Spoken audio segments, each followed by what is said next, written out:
Welcome back, beautiful tri-state area. You're listening to A Moment of Zen right here on 710 WOR, the voice of New York, iHeartRadio. I'm your host, Zen Sams.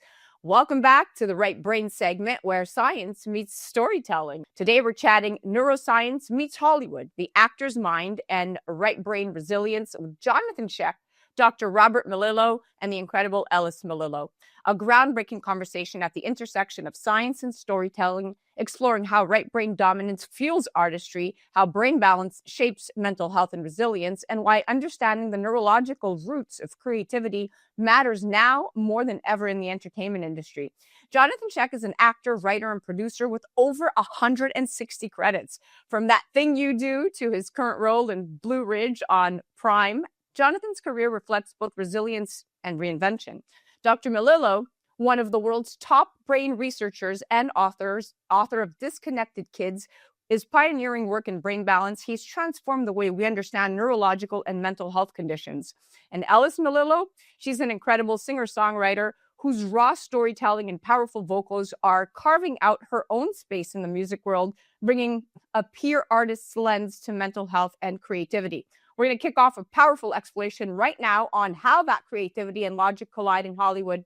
Welcome to the show, superstars. Thank you for having us. Great to be here again. Johnathon, welcome back. Well, I'm happy to be back. Happy to see you. Okay, so let's dive right in. Johnathon, research shows actors are twice as likely to report depression compared to the general workforce. And when you think about your career, have there been any moments where mental health struggles were a part of your journey, or how did you navigate them, if so? I think I navigated them by using drugs and alcohol to ease the pain of it, get away from it. It's pretty constant. The judging yourself, comparing yourself, the failure rate, you have to learn how to have resilience because you get turned down more than anything. So yeah, I found alcohol and I found drugs to get through most of it until I decided not to do that. And was that mainly because you were depressed, or was it anxiety? What fueled your addiction? If I'm going to be honest, anytime I talk about anxiety or depression, I just covered it up, so I didn't really know what that was. I constantly move forward, trying to, cover up all of that. So it's not something I really addressed until I got into 12-step program and AA and therapy.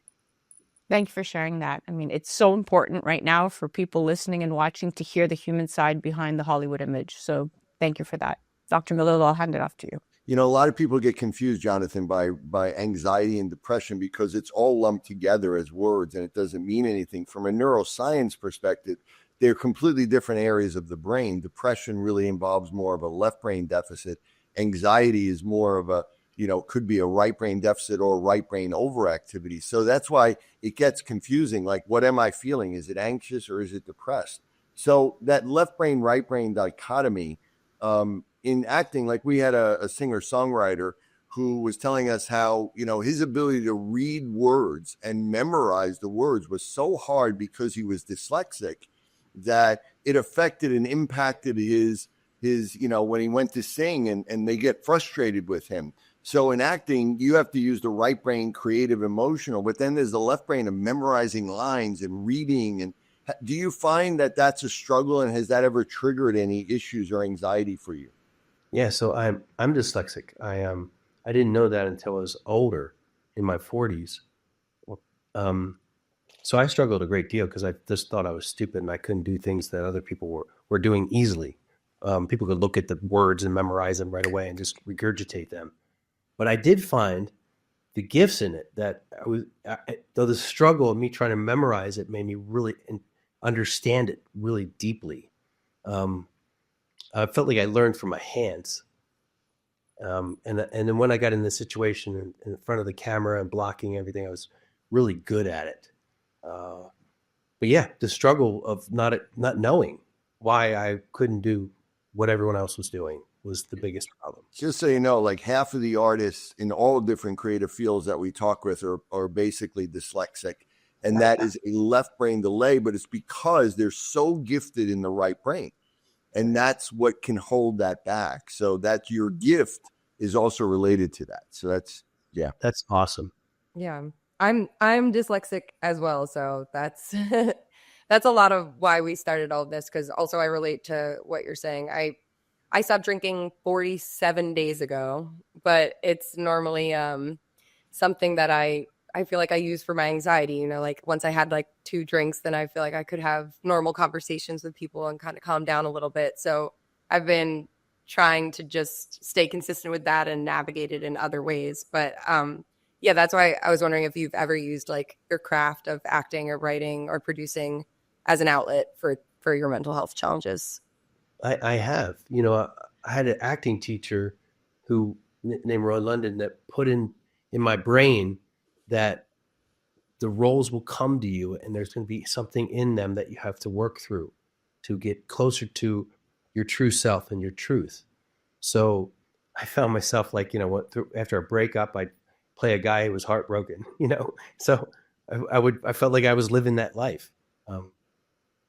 That's what you mean. Like, I felt like it was meant for me as an artist to play the role. And coming full circle, who are you playing now, if you think of it, right?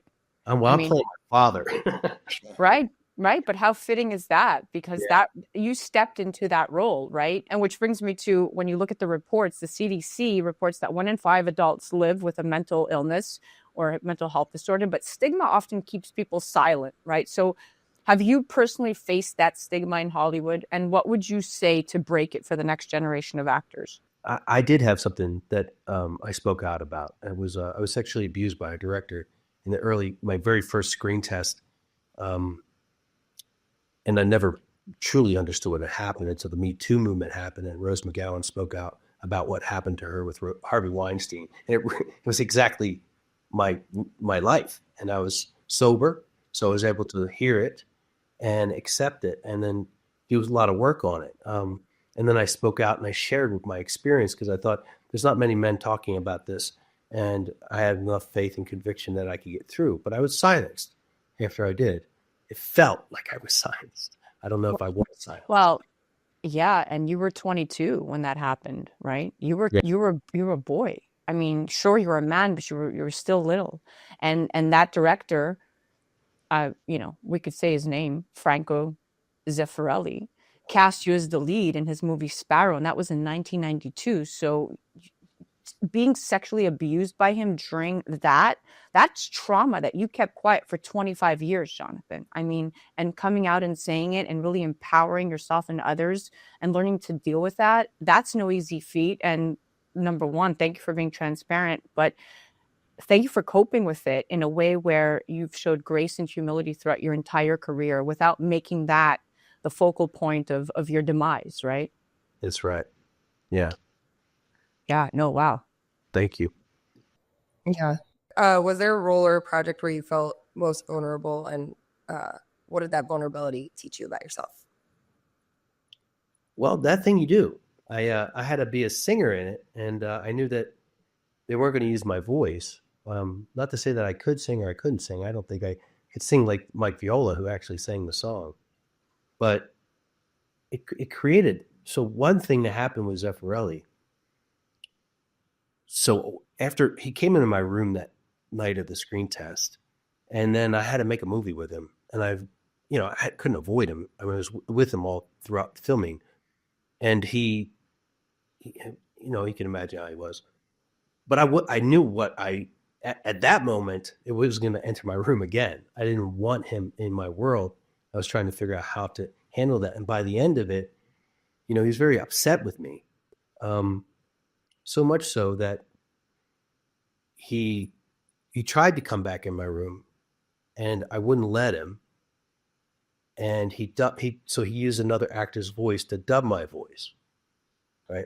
Oh, so I had this great fear that all the hard work that I had done as an artist was going to be taken away from me, because when my first movie comes out, it's not going to be my voice. And I worked really hard. I worked at Royal Academy of Dramatic Arts. I studied speaking with distinction with Edith Skinner. It just did all this hard work, and he just dubbed it because I did not allow him to do what he wanted to do or what he was accustomed to doing. And so when I was playing That Thing You Do, and they didn't take my voice away. They told me before I started that I wasn't going to have my voice. I had this disconnect between my character and the singing part, and I just took it so personal, and it wasn't that, and so I've struggled a great deal with that, and yeah, that was the hardest thing.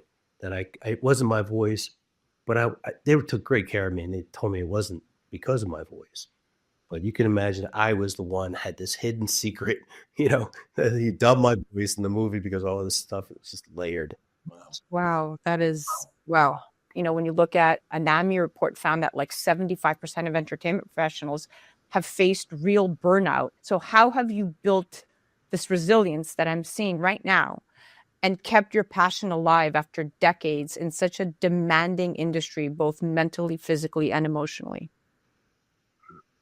Good question. I can't get emotional because I'm sick. I'm going to start crying and then coughing. And I got you. No, you could cry. I try. I swear, God, my sinuses will open up and I will turn into a mush. I have my mother and my father instilled a great deal of faith in me, and my father, he knew he didn't know how to help me with my career as a cop. He couldn't. He would pray for me, and all he kept doing was trying to give me a faith. So because he knew that the faith I could carry in the darkest of times, and that was true. I think I held on to my faith through these dark times, even though I couldn't understand what had happened to me or what was happening. I still had a love for a power greater than myself, and once I was able to, I got through everything through my faith. I got everything through my faith. I'm a survivor because of my faith. Even in the darkest times when I didn't want to be on this earth anymore, the thing that kept me from pulling the trigger was my faith in God.